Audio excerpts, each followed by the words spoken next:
Hello students, today we're going to talk about the area of the base. Now we're moving into a geometry unit that's going to be using lots of different formulas for lots of different things. Like we might be finding the volume of a cone or the surface area of a rectangular prism, and in most of those formulas you're going to have the letter capital B, okay?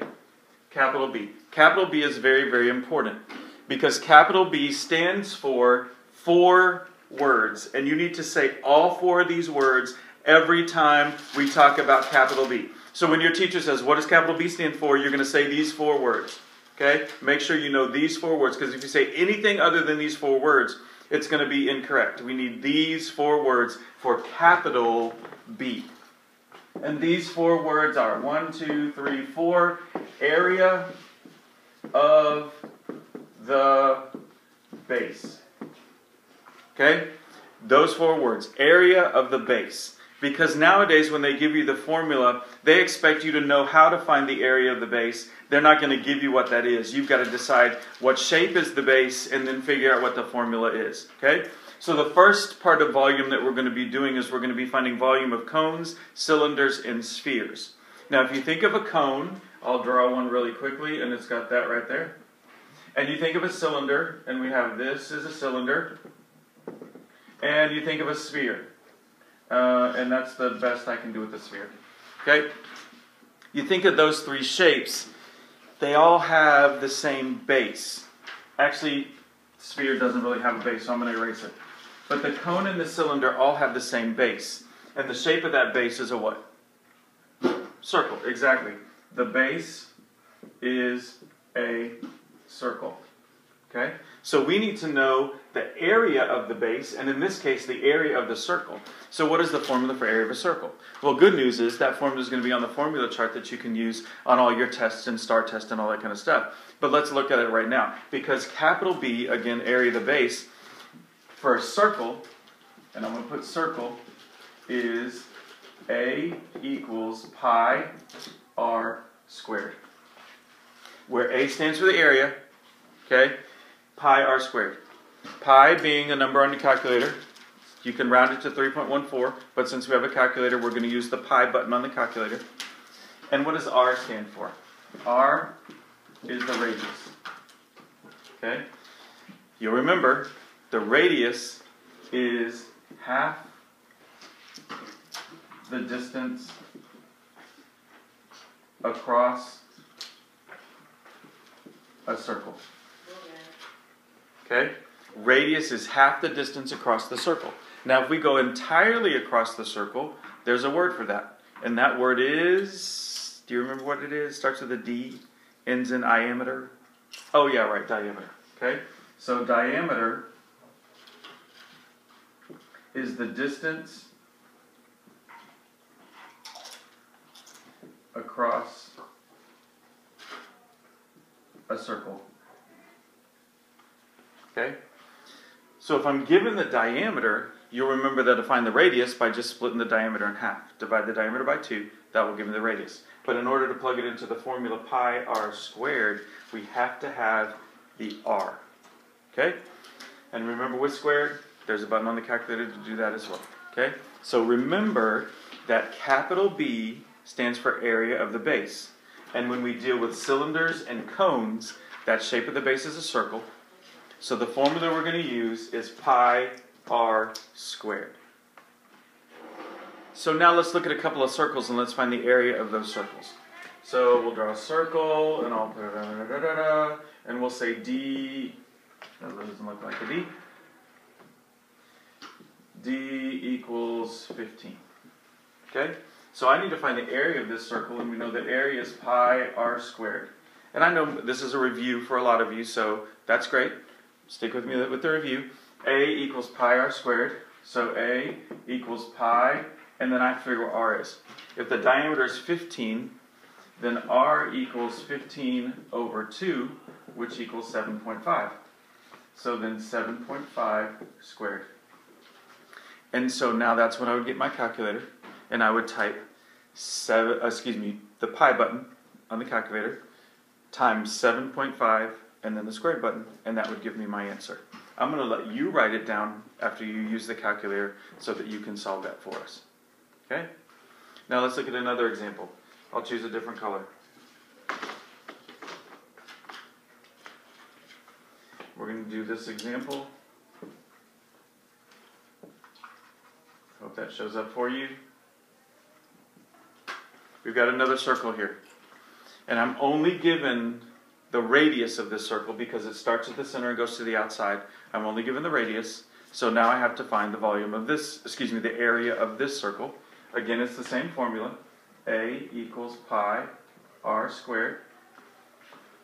So A equals pi, and I know that the radius is 9.2, and then I square it, and this is where I just use my calculator, plug in pi, and then 9.2 squared, and that's what my area is going to be. Now it's important that you remember with all of these measurements, area is always going to be in units squared. Meter squared, feet squared, centimeter squared, all of those things, okay? Because area is how many little squares fit inside. You remember that from last year. So, as we go through, remembering that capital B equals the area of the base, we've got to know how to find capital B before we can plug it into our formulas for volume. Make sure you finish these because your teacher's going to look at them when we do math workshop. So students, the next part of this video is we're going to introduce to you volume. And so with volume, sometimes you have to talk really, really loud when you're trying to teach volume. But sometimes you have to talk really, really soft in order to teach volume also. So today, we're going to introduce to you volume of a cylinder. So let's start talking about volume. Mr. Cohen, I'm all the way down to Mrs. Hines' room. We could hear you. What are you doing? I'm trying to teach my students about volume. Well, we all know that volume has nothing to do with how loud or soft something is in math. Oh yeah. Okay, thanks. Tell Miss Hines I'm sorry. Okay, so now that I got corrected, I guess I'll teach you about this kind of volume. Volume of a cylinder. So volume of a cylinder is how much a cylinder will hold. How much can I put inside this cylinder? And if you remember about cylinders, a cylinder is this rectangle that's wrapped around two circles. And so we need to figure out what the volume is. So the formula for volume of a cylinder is V equals capital B H. So I've got to figure out what is capital B in this case. Well, we just talked about in the first part of this video that capital B is the, what four words? Area of the base. Okay, so I've got to figure out what is the shape of the base. Well, for a cylinder, the base is always a circle.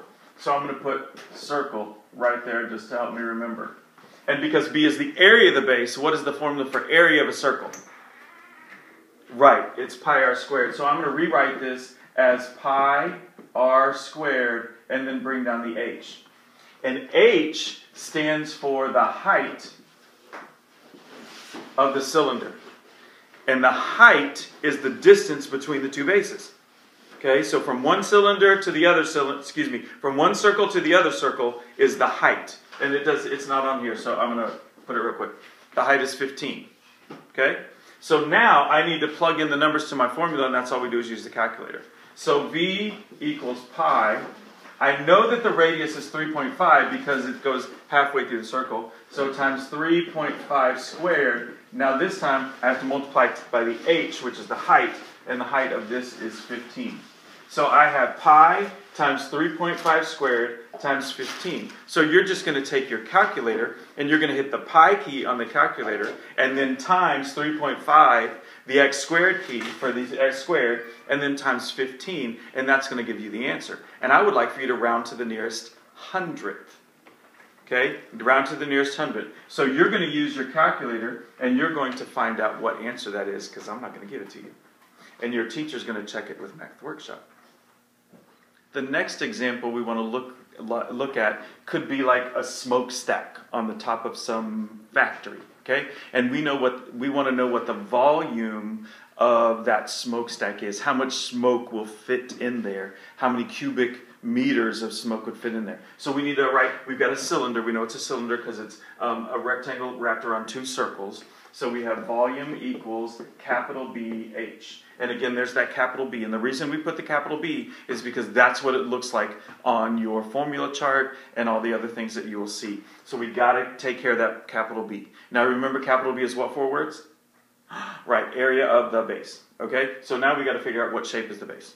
Well, it's a cylinder again, so again, it's a circle. So I'm going to put a circle right there. We know that H stands for the height, so we don't have to write that again. Okay, so I'm going to write down, what is the formula to find the area of a circle?